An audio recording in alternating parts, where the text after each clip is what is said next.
J'ai pris conscience que j'étais noir quand, à l'âge de 9 ans, en arrivant à Paris, dans cette classe de CM2, où des enfants m'ont insulté sur la couleur de ma peau. Quand j'ai changé d'école en grande section de maternelle à 5 ans et qu'on m'a dit « je te donne pas la main, t'es noir ». J'ai pris conscience que j'étais blanc petit à petit, par étapes. Il n'y a pas eu une révélation un jour. Alors j'ai pris conscience du fait que j'étais noire dans le regard des gens.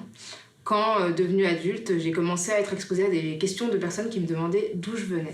Quand on m'a appelée chinoise dans la rue, qu'on m'a dit « Ah, chinoise », c'est-à-dire que c'est quelque chose qui était pour moi de l'ordre de l'intime, qui je suis, mon identité, était vraiment public en réalité, que les gens le remarquaient et me le faisaient remarquer. J'ai pris conscience que j'étais noire il y a 4-5 ans. Parce qu'avec mon ex-petit ami, qui est africain, il est du Congo, c'est la première fois que j'ai pu en discuter en langue des signes. Avant, je n'avais jamais eu l'occasion d'en parler. Pendant mon enfance, j'ai grandi sans savoir que j'étais noir. Je suis né en Nouvelle-Calédonie, sourd dans une famille d'entendants. Quand des gens portaient un regard négatif sur moi, je croyais que c'était parce que j'étais sourd. J'ai envie d'aller à la rencontre de ceux qui ont subi le racisme, d'interroger la manière dont on parvient à se construire quand on vous renvoie sans cesse une image négative à cause de votre couleur de peau.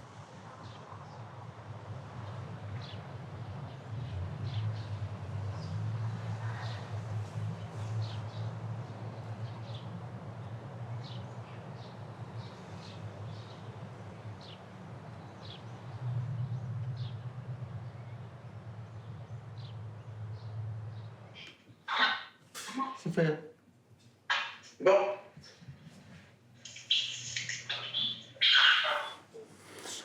Au cours de ta vie, est-ce que tu t'es déjà senti victime de racisme? J'ai grandi dans une petite île qui est Tiga, l'île de Walesa, vient de cette île de Tiga. Et jusqu'à l'âge de 7 ans, j'ai vécu sur l'île. Pendant cette période-là, j'ai jamais entendu parler du racisme. C'est un mot qu'on ne connaissait pas d'ailleurs dans notre langue à nous, langue kanak. Ça existe pas.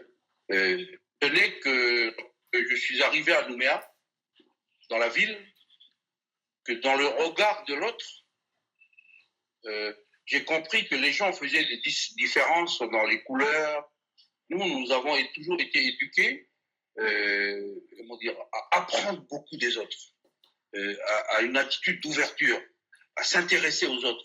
Et le jour où on a été confronté à ta surdité à toi, quand est apparu que tu étais sourd, j'ai l'impression qu'on était préparé à trouver des solutions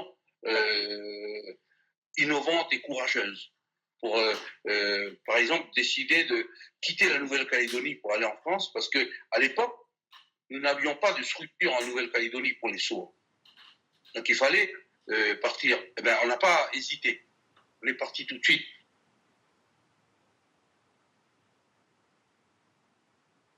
Est-ce que tu te souviens? Il y a longtemps à Bayonne, dans un magasin de journaux, quelqu'un m'avait mal regardé. J'ai tout de suite pensé que c'était parce que j'étais sourd. Et toi, tu m'as dit, non, c'est à cause de ta couleur de peau. Tu t'en rappelles? Oui, je me souviens, mais encore une fois, nous, on a essayé justement de ne pas vous transmettre cette notion de victime. En disant victime parce qu'on est sourd, victime parce qu'on est kanak, victime parce qu'on est, etc., etc. Et de dire finalement, ce qui est important, c'est les possibilités. Attends.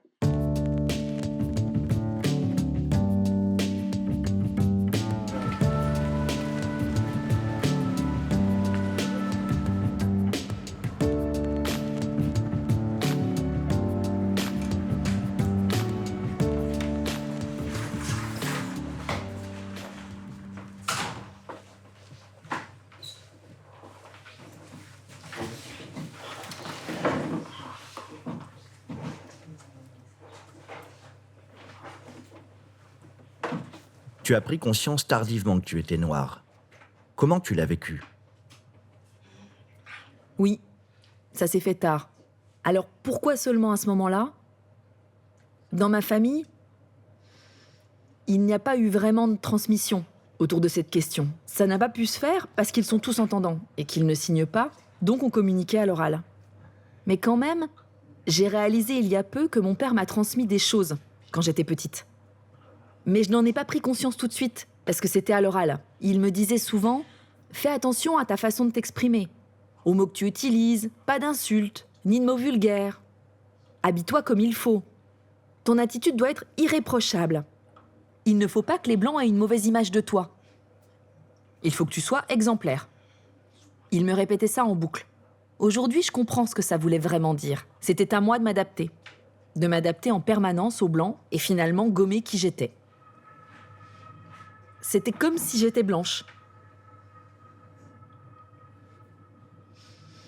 Je ne voyais pas les choses telles qu'elles étaient. J'avais un bandeau sur les yeux qui me masquait la réalité. Ça a été un choc et ça a provoqué une grande colère.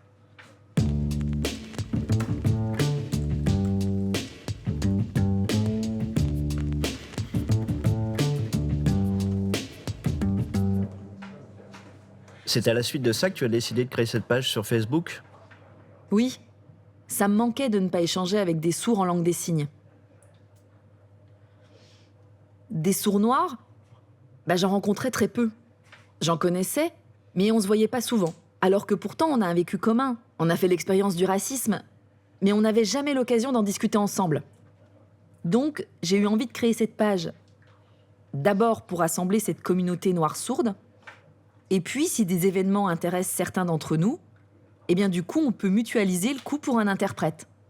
On l'a déjà fait 3 fois, ça s'est bien passé. Aujourd'hui, tu te sens d'abord femme, noire ou sourde ? Je suis d'abord une femme, bien sûr. Une femme à 100%. Ensuite noire, et puis sourde.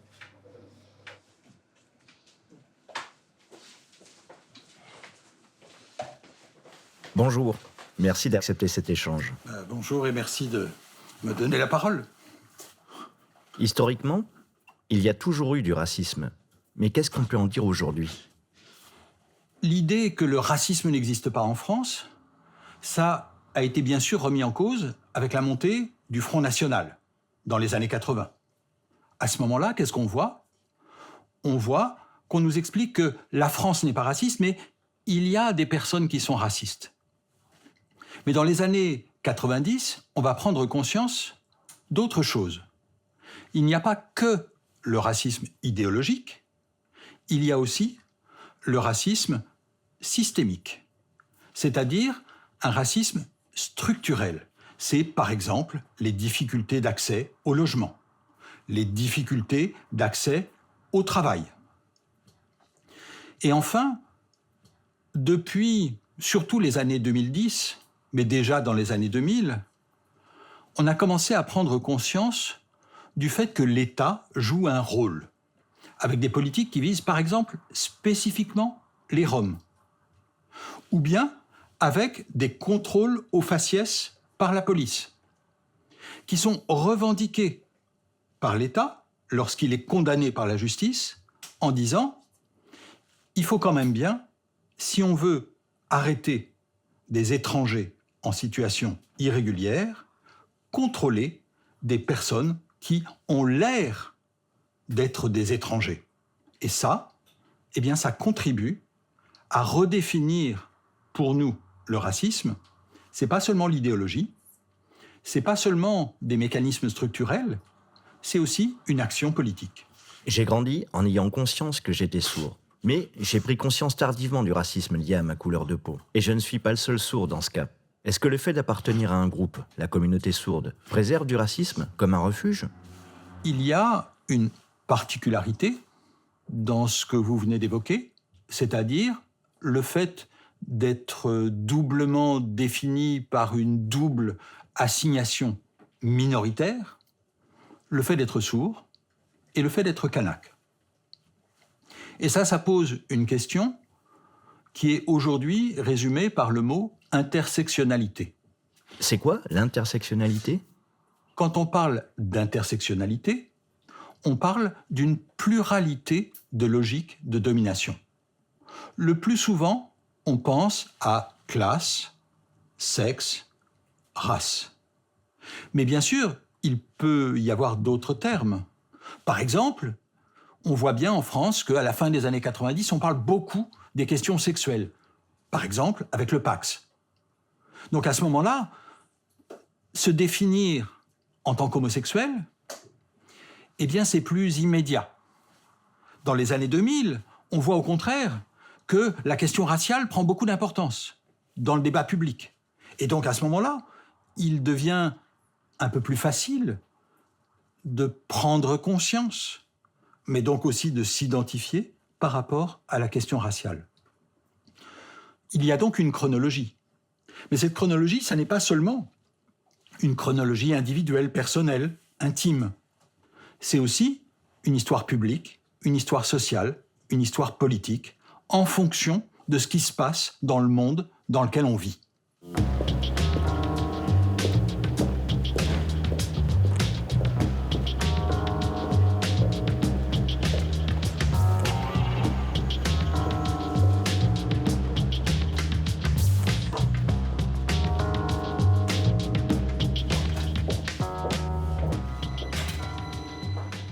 Moi, je suis sourd. Toi, tu as été adopté par des parents blancs. Tous les deux, on a grandi en métropole. Mais toi, tu as pris conscience tôt que tu étais noir. Moi, tardivement. Comment s'est faite cette prise de conscience pour toi ? Dans ma famille, on était 2 noirs parce que mon frère et moi, on est adoptés tous les 2. Et c'est vrai que mes parents m'ont toujours parlé de mon adoption. Parce que je pense qu'il y avait vraiment le besoin aussi de m'expliquer que voilà, que j'avais été adoptée, etc. Mais c'est vrai qu'il n'y avait pas quelque chose, on va dire, où c'était grave qu'on soit différents, mes parents, mon frère et moi. Mais j'ai changé d'école en grande section de maternelle à 5 ans, et je pense que c'est un âge aussi où on comprend plus ce que les gens disent autour de nous. Et là, le premier jour dans cette nouvelle école, on m'a dit « Non, je te donne pas la main, t'es noir ». Donc je pense que ça a été la chose peut-être qui a été la plus difficile à comprendre dans ma famille, c'était de se rendre compte que finalement l'école, quand on est noir, c'est un lieu de discrimination, et c'est un lieu où au contraire, on va plutôt essayer parfois de vous tirer vers le bas en vous réorientant vers les mauvaises filières, etc.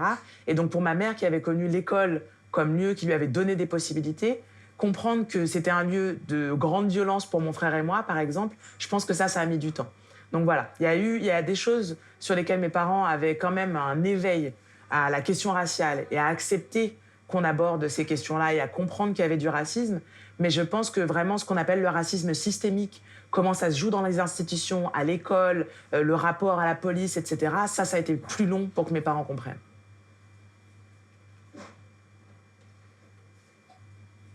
C'est très important pour moi, je pense, alors comme je disais déjà par rapport à mon parcours familial, d'aller, on va dire, plus loin et donc d'avoir mon diplôme de Sciences Po et d'avoir un parcours scolaire, on va dire, un peu d'élite. C'était un peu mon obsession à ce moment-là, quand j'étais jeune. Suite à ça, j'ai voyagé. J'osais pas vraiment, on va dire, entreprendre une carrière artistique. Parce que justement, quand je grandissais, souvent, on me disait, donc comme j'étais très grande, etc., on me disait « Ah, toi, tu dois être une danseuse » ou « Tu dois être, je sais pas, des choses comme ça ». Et puis, au bout d'un moment, je me suis dit « Mais je vais pas m'empêcher de faire une carrière artistique juste parce qu'il y a un cliché selon lequel les Noirs sont là que pour rire, danser, jouer, chanter, etc. » Puisque c'est ça qui m'intéresse. Donc, plutôt comme comédienne. Donc, ça m'a permis de me rendre compte aussi qu'on me faisait passer des castings très stéréotypés. Donc, on me demandait, parfois en casting, j'arrivais et on me disait « Est-ce que tu peux faire l'accent africain ?» Et alors moi, je me disais non. Enfin, déjà parce qu'il y a 54 pays en Afrique. La plupart de ces pays ne sont pas francophones. Donc, qu'est-ce que ça veut dire, l'accent africain ? Et donc, du coup, au bout d'un moment, j'ai commencé à écrire. Je me suis dit, si en tant que comédienne, je ne peux pas faire un parcours qui ne soit pas stéréotypé, peut-être que si j'écris de la fiction et que j'écris des rôles pour des Noirs qui ne sont pas stéréotypés, ça pourra changer les choses. Et donc, c'était un personnage qui venait de mon expérience. Et en fait, quand je présentais cette série à des producteurs, qui étaient souvent des hommes blancs, de plus de 50 ans, etc., ils me disaient « Oh, mais tu regardes trop de séries américaines, ça c'est trop anglo-saxon, ces filles-là, elles n'existent pas en France. » Et du coup, à ce moment-là, je me suis dit, c'est quand même particulier qu'on m'explique que moi, je n'existe pas. C'est-à-dire, j'ai écrit une série qui part de mon expérience personnelle, et ensuite, on me dit que c'est pas réaliste, que c'est trop américain. Et donc là, je me suis dit, en fait, même avoir un impact sur la fiction, c'est trop compliqué. Et donc, finalement, ce que je peux faire, c'est un documentaire. Je suis une Française en questionnement, on va dire. Voilà, c'est pas clair. C'est-à-dire que oui, je suis française, j'habite en France, je vis en France, mais je questionne beaucoup ma place en France. Donc, ce qui veut pas dire que j'ai un mépris pour le pays, mais c'est juste que je me questionne. Oui, c'est pas que t'es partagé, parce que souvent on dit qu'on est comme si on était tiraillé. Bon, on peut l'être, mais pour moi, j'ai envie de lier ça d'une manière plus saine, en fait, plus pacifique. C'est le fait que je sois née en France, que je sois afrodescendante aussi, que je sois noire, que je sois une femme. J'ai envie que tout ça me fait partie de moi et j'ai pas envie que ça se tiraille. En fait, et le mot afropéenne me permet de concilier ça d'une manière un peu plus calme, parce que je suis très révoltée. Je suis une idéaliste révoltée, en fait. Dans ce documentaire, je vais montrer toutes les femmes noires que moi je connais, toutes les femmes noires qui font des choses qu'on ne voit pas d'habitude, mais c'est pas parce que nous, on n'est pas capable de les faire, c'est parce que, justement, la société dans laquelle on vit ne nous autorise pas autre chose que certaines narrations préétablies.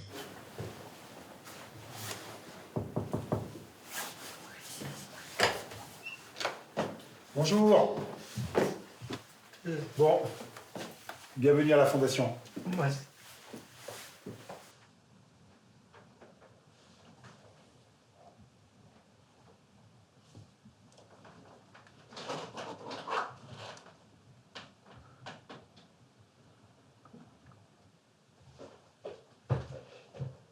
Tu as été footballeur dans l'équipe de France. Et puis tu es devenu champion du monde. Tout le monde t'acclamait en agitant des drapeaux. Et tu te sentais toujours perçu comme noir. Lorsque j'étais joueur de foot, et que certains supporters faisaient le bruit du singe quand je touchais la balle. Mais moi, je n'avais aucun doute que ceux qui avaient un problème, c'était ces supporters-là. Mais en même temps, je comprenais pourquoi ils faisaient le bruit du singe. Parce que, historiquement, on a classifié les gens selon la couleur de peau. Les personnes blanches étaient décrétées comme étant supérieures. D'ailleurs, jusque dans les années 1950 en France, dans les écoles, on apprenait qu'il y avait une race supérieure qui était la race blanche. C'est-à-dire qu'on apprenait aussi que la race inférieure était la race noire. Et la race prétendument noire était le chaînon manquant entre le singe et l'homme blanc, supérieur. Donc en fait, lorsque vous comprenez ce qui se passe, ben, vous ne souffrez plus de ça. Ça veut dire que quand vous comprenez, vous pouvez développer la chose la plus importante qu'un individu a besoin, c'est l'estime de soi. Lorsque vous comprenez, vous pouvez aussi éduquer les autres. C'est-à-dire que les joueurs dans mon équipe qui me tapaient sur le bras en me disant « Ouais, mais Lilian, c'est pas bien grave », ben je pouvais leur dire que non, c'est grave. Et vous aussi, vous avez un rôle à jouer pour changer la société.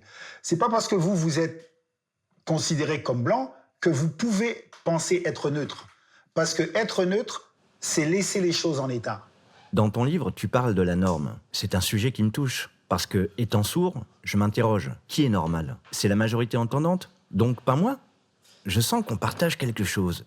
C'est exactement le même processus, en fait, de cette hiérarchisation où certains se perçoivent comme étant la norme. Et en fait, c'est l'histoire qui a construit l'idée qu'il y aurait des personnes qui sont à leur place et d'autres qui seraient anormaux. Et je pense que ça, c'est très important de questionner ces normes-là dans la société parce qu'on ne pourra pas avancer. C'est-à-dire que ceux qui sont dans une certaine norme sont persuadés d'être dans leur bon droit. Et ils ne veulent pas qu'on remette en question leur situation. Mais ils ne se rendent pas compte que, ne remettant pas en question cette norme, ben, il y a des gens qui sont dans une violence existentielle. Et ça, ce n'est pas juste.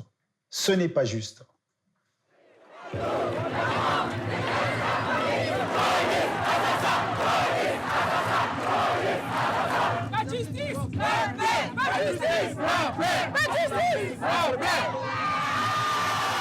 Aujourd'hui, même les personnes blanches comme moi, c'est-à-dire non pas simplement des personnes définies par une couleur de peau, mais par une expérience sociale, l'expérience de ne pas s'attendre à être attaqué en tant que tel, en tant que blanc, eh bien même ces personnes-là, elles sont de plus en plus amenées à prendre conscience du fait que pouvoir oublier sa couleur, pouvoir être juste un être humain, eh bien c'est un privilège.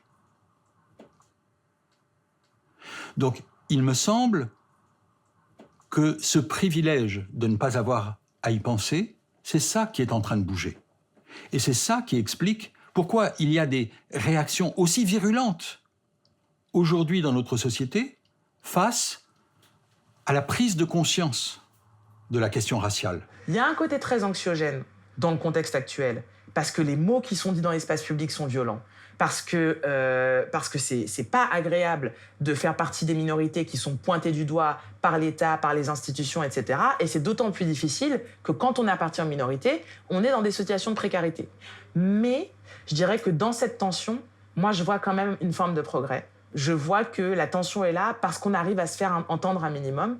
Et par contre, effectivement, le chemin est encore long pour qu'on arrive à faire évoluer nos droits et à obtenir plus d'égalité réelle pour les personnes noires, pour les personnes en situation de handicap et pour toutes les autres personnes qui subissent des discriminations.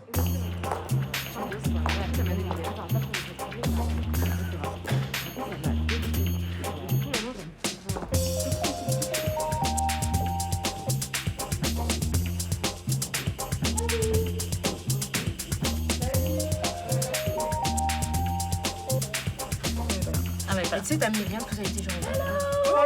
Comment ça va? Bah, ça va. Du coup, check. Merci d'être là. Ça va? Merci Ouais, de m'avoir invité. Ta place, hein. t'es ici. Assieds-toi, Assieds-toi ici, ouais. Bonjour Okaya. Bonjour Grace. Bienvenue dans ce nouvel épisode de Kif Taras, le podcast à pieds joints dans les questions raciales. Comme vous le savez, dans Kif Taras, nous parlons sans complexe d'arabes, d'asiatiques, de roms, de noirs, de France hexagonale et aussi de France ultramarine. Et c'est d'ailleurs le sujet d'aujourd'hui. On est en partance pour les Antilles françaises dans cet épisode, qui s'inscrit dans une saison 3 de Kif Taras qui met les projecteurs sur nos outre-mer.